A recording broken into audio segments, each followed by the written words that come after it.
Welcome, I'm Darren, and I'll be your guide today as I look at the women's USA basketball team cards for the 1990s and through 2000. Women's basketball has always been kind of playing catch up to the men's because it's one of that's the way that basically all of the main athletic sports tend to work. And we didn't see a women's basketball team, a U.S. women's basketball team until 1976. And even then, in 1980, we boycotted the Olympics. So by 1992, when the USA Dream Team was playing in Barcelona, we had only our fourth women's national basketball team playing in that event. So there wasn't a lot of history by that point. And even at that, there'd really only been one star, Cheryl Miller, who could actually hold up an iconic place in the American landscape. And she wasn't really all that well known. There just wasn't a star who people could really recognize. That's the way that basketball was at the time. Even in men's basketball, there wasn't a lot going on. In the 1988 Seoul Olympics, there was only one basketball set for the NBA, and even that was just the second or third release that Fleer had been doing. So there wasn't much in terms of marketability until you crossed into the 1990s, and with the men's league, it was taking off. So everybody was really primed for the Dream Team. Women's basketball was always in the shadow, and so it was basically running about one Olympics behind the men's team was kind of the way to think of it. So by 1992, when there was enough of an environment in the world of collectibles, cards, etc., to be able to properly support Olympics cards, that was when the Dream Team hit and was really carrying Olympics cards. And with Impel, when they made their card set, they really leaned into that. Women's basketball was basically just another one of the sports. That's kind of how it worked. And in the 1992 Olympics, the card world, most of the cards were Dream Team cards. They were created by Hoops and Skybox. But Impel made two card sets for the Olympics that were of significance. One of them was looking back at legends of the past. There was no place for women basketball players in that set because there just weren't any superstars that were recognizable enough to take a spot in the grand pantheon of Olympics up through that time. For their other set, though, the U.S. Olympic hopefuls, that set did include four women's basketball players: Teresa Edwards, Bridget Gordon, Andrea Lloyd, and Katrina McLean. So all four of them did show up in the set. They weren't necessarily legends. I mean, Teresa Edwards was as close to a legend as you could get because at that point she was showing that she had some tremendous longevity, which was really cool. But really, at the end of the day, who really knew who any of these players were?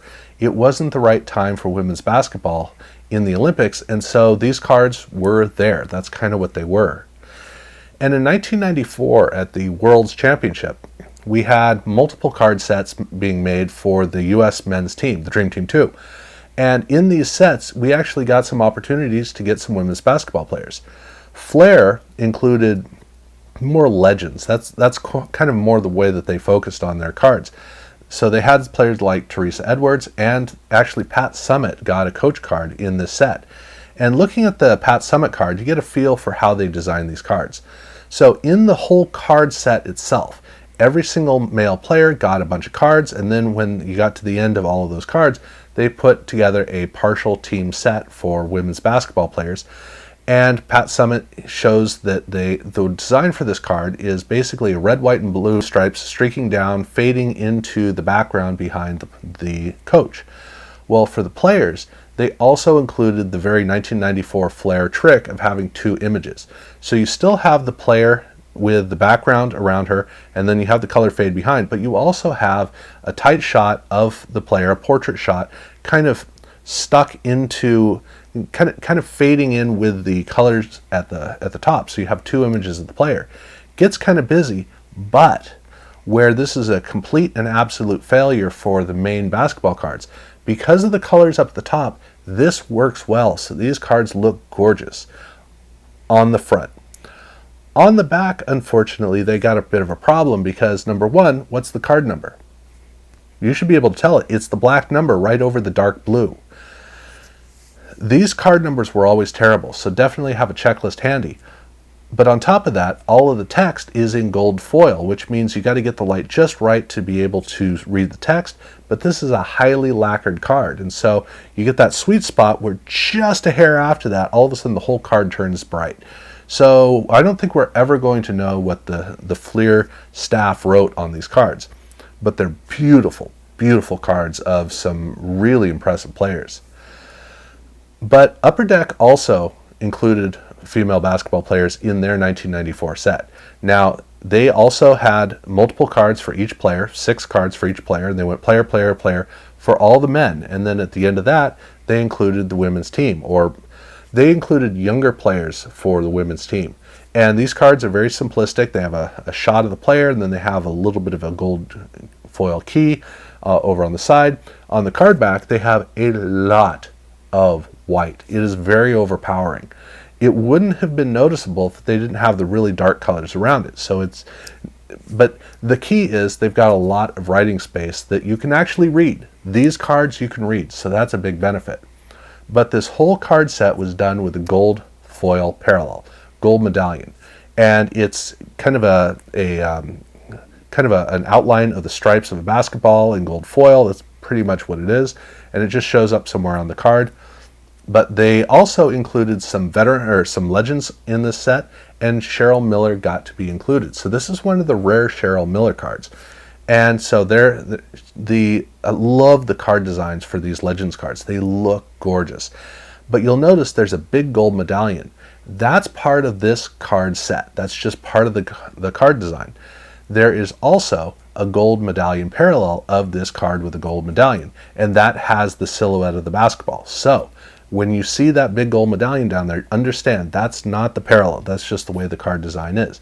But it's really good to get a Cheryl Miller card, so that's wonderful. But they didn't do any inserts for any of the women's basketball players in either of these sets. So we'd have to wait until we really got much of an expansion. In 1996, Upper Deck again made cards of the women's basketball team. This time they made basically the entire team. Again, they had multiple cards for each of the male basketball players, and then when they got to the end of the men's team, then they got around to the women's players. Now the cards are designed in the exact same way, so you have a good shot up at the top. You have a die-cut base, which I always get thrown off by that base. I actually have to store the cards upside down, but you got that down there. You got some gold foil, beautiful color fade, gorgeous card designs. I really love the way that these cards are designed. But there are no parallels to these cards. Do understand that. This is just the way that the cards come, only in this form. But again, they do have a coach card. So here you get Tara Vanderveer. So that's basically the second coach card. But again, that was all they did for the women's players. There are no inserts, nothing special, just included here in the set. But Upper Deck did do what Impel had done in 1992 with their Olympic cards. Upper Deck made a set called Olympic Cards, and this has a bunch of legends, and it has some hopefuls, some cards for up and coming athletes. And in this card set, they do have a couple of basketball players, but only one card of a female basketball player. And the women's basketball player that they include is Teresa Edwards, which makes perfect sense because she was the U.S. team star for women's basketball. So good choice, but only one card. And no women's basketball players were featured in any of the inserts for this set. But this was not the only thing done for this team, because in 1992, everything was in the shadow of the USA Dream Team. There was really no place to go to capture the spotlight. But in 1996, they had something going for them, which was they actually had some new players who were pretty exciting, who were stars in their own right, led primarily by Cheryl Swoops. And so that meant that going into the 1996 Olympics, while the men's team, people were excited to see what these guys would do, but they're not the dream team. For the women's team, all of a sudden people were paying attention. This was a very new thing. And the excitement about this up-and-coming team, again, led by a superstar, meant that this was a team people were actually going to pay attention to. But there was one other thing, which was that the 1992 women's team didn't really do very well in the Olympics. So that was another thing, which was, let's get back to winning gold. So everything was perfect. It was a perfect storm to basically take women's basketball and bring it out into the light. And Topps was not part of the main men's teams, but they did get the contract for the women's team, and so they made an entire card set dedicated just to the women's basketball team. Now, this is not a big set. It is 23 cards, so every single player gets 2 cards, and they're split. Everybody has a player in the first half and the second half, and it's split by a team card. And you can see in the team card kind of what they were going for. For the men's team cards, every time they had a portrait, it was very formal, or it was very statuesque, because the men, they were gods. We knew how to worship those guys, and so every single card, every time you saw an image or a shot of the players, it was always built on, these are the icons that you're looking for. With women's basketball, there was basically nothing, and so you can see from the image that all of these women are in a very casual, very accessible kind of pose. They're kind of bent over, which is almost like you're reaching down to the level of these girls who are playing basketball and looking up to these new legends. You know, someday the little girls on the basketball courts all over America are going to grow up and be these professionals. And that was what they were doing. This was a great outreach opportunity to make these women accessible to athletes who didn't have any stars, didn't have any icons to really look up to, or there were no icons that they knew to look up to. That was kind of the thing. So that's what they were trying to do here. They were trying to make this a celebration of women's basketball. And to say that they succeeded is to undersell it.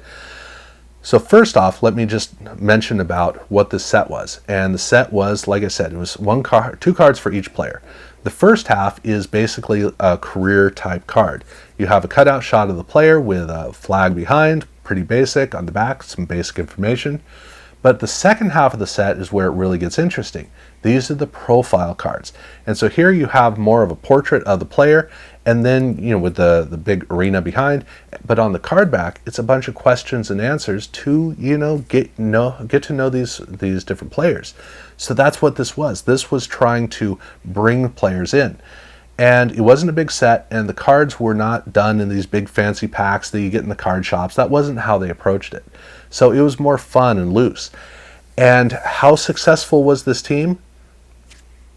It's the reason we have a WNBA today. That's what they managed to pull off. I'm not saying Topps pulled it off, but Topps was a part of the process.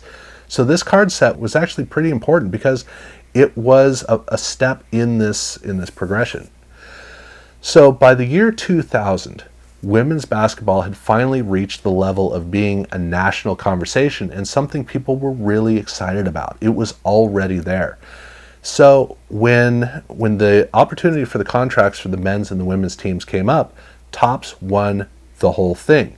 So you didn't have any upper deck cards, you didn't have any Fleer cards, you didn't have any skybox cards. That wasn't how it was operating. It was all Topps. And Topps leaned in. They put in cards for just about every single release they had. So they had Topps Gold Label, and they had Bowman's Best, and Topps and Chrome. They had men's basketball team cards in all of those. But for one release, which was Stadium Club, they also included women's basketball players. Now, it didn't appear in the Chrome set. It was only in the main set, and it wasn't in any of the inserts. It was just in the main set. But you had the men's team, and you also had the women's team featured in 1999-2000 Stadium Club. The cards are treated more like the traded cards for this set, so it's not the way that the main cards in the Stadium Club set are featured. These cards have a chrome finish. They have a simple basketball element down at the bottom, and then just a shot of the player with a waving flag behind. That's basically it. Nothing too special. But it is nice to have the players here, but also Stadium Club did have some parallels. So again, they did not include it in the Stadium Club Chrome, but for the regular Stadium Club, they did have 3 parallels, one of which is the printing plates. I don't want to get into the printing plates. Those are just, that was kind of a part of the set. But the main parallels they had were, first off, first day issue. And first day issue cards are essentially Imagine that the entire card set is serial numbered. Every single card is serial numbered. And the first 150 cards are denoted with a stamp that says first day issue. That's the way to think of it. These are the first 150 cards printed. They didn't do serial numbering on the main set, so only serial numbering on the first 150 cards that were printed. But that means that the first day issue cards are no different than the regular cards. They're the same. They just happen to have the gold foil stamping on the front with the logo and on the back with the individual serial numbering of 150. But they also had a parallel set which was their one-of-a-kind. I don't know why they call it one-of-a-kind, but the one-of-a-kind cards have basically a mirror finish over the front. That's kind of the way to think of it. These cards have, instead of gold foil for the logo, they have the Stadium Club logo with a one-of-a-kind below it. But on the card back, these are numbered out of 150, same number. But that means that every single one of the players has all three cards. Each card comes in all three forms. But the main set that Topps created was their Topps Team USA, and that's what it's called, Topps Team USA. So if you're looking in the Beckett, you got to look for Team USA after Topps. This is a card set that, just like all the others, they had multiple cards for each player.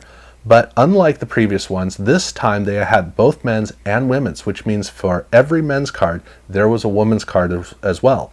And instead of setting it up where you have all of one player and then all of the next player, this is actually set up into 4 groupings. So you have a whole collection of all the men's players and women's players in one theme, and then you start over with the next theme. And the order that each player has within the men's section and within the women's section changes from theme to theme. So you don't have a reliable pattern of the numbers. Kind of weird, but it does go men's team, men's team, and women's team all the way through the set.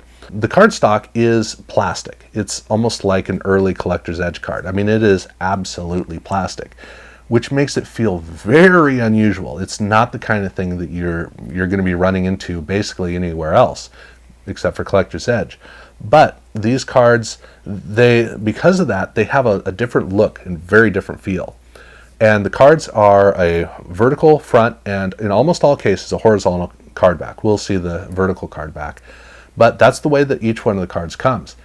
And the first theme has basically stripes down below and then a field of stars behind, kind of fading. It's fun how they played around with the flag. And then they have a silhouette, or not a silhouette, but they have an outline of the U.S. map behind the player. Then the next section is looking at them more as professionals. And these cards are designed like the actual, like you would expect to see an action shot of the player. So here they are in the U.S. Jersey, and they have a normal background, they have a stripe down below, but it does look very much like a regular professional set.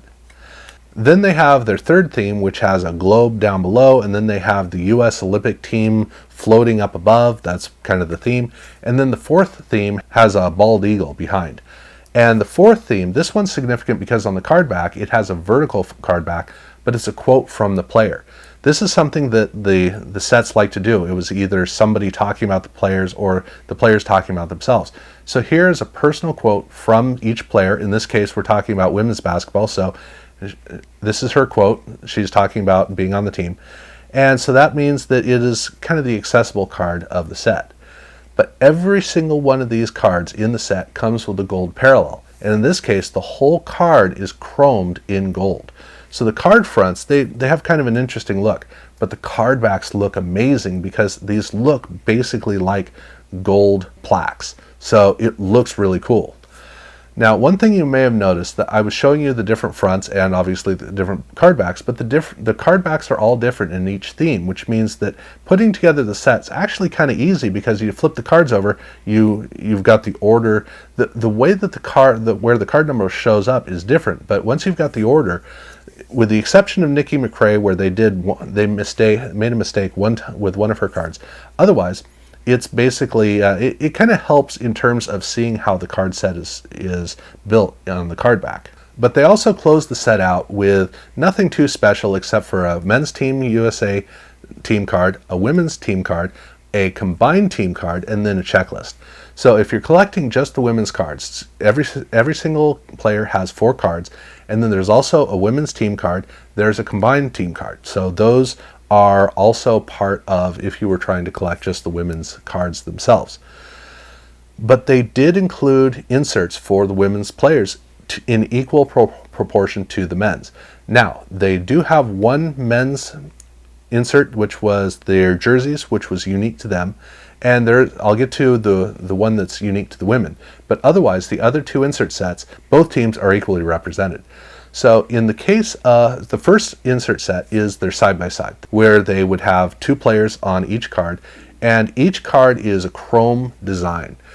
Every single card in side-by-side has a refractor on it. Either the refractor is the player on the left side, or it's the player on the right side, or you can also get a card with them both. So every single card comes in three ways. It's either the left side is a refractor, the right side is a refractor, or both sides are a refractor.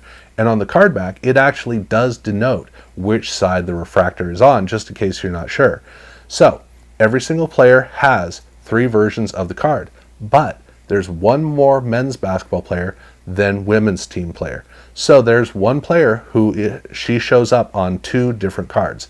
So that's the way that set was built. And then they had their National Spirit. And the National Spirit cards are a chrome finish over the front. And not too exciting, but again, it's the men's players and then it's the women's team players. And that's the way that set's built. But they did do autographs in this set, but only for the women's players. So you're probably going to be pulling out of a pack a trade card. But the autographs are gorgeous cards because they have a whole constitution behind the player, and on the card back you have a little hologram logo to denote that it's an autograph. On the front they have the autograph logo. Not that that's necessary because that's the way that the autographs look. But they did not do autographs of the men's players. Only the women's team players have autographs. So that was the other thing that was done for women's basketball. But that was what was done for all of the U.S. women's basketball teams over the years. There's not a lot to it, but when you see it a little bit here and a little bit there, it's fun to kind of cobble together all the pieces and ideally get all the cards. But it is kind of haphazard. There are very few card sets which actually really take it seriously. When they do, it's awesome. So that's basically what I got to look at with this. Now I have done most of the men's teams. I haven't finished the 2000 USA team sets yet. I've still got a little bit more to do on that. So that's the only thing I'm missing. I've already done all the others from the 90s. So definitely check those videos out if you haven't checked them out.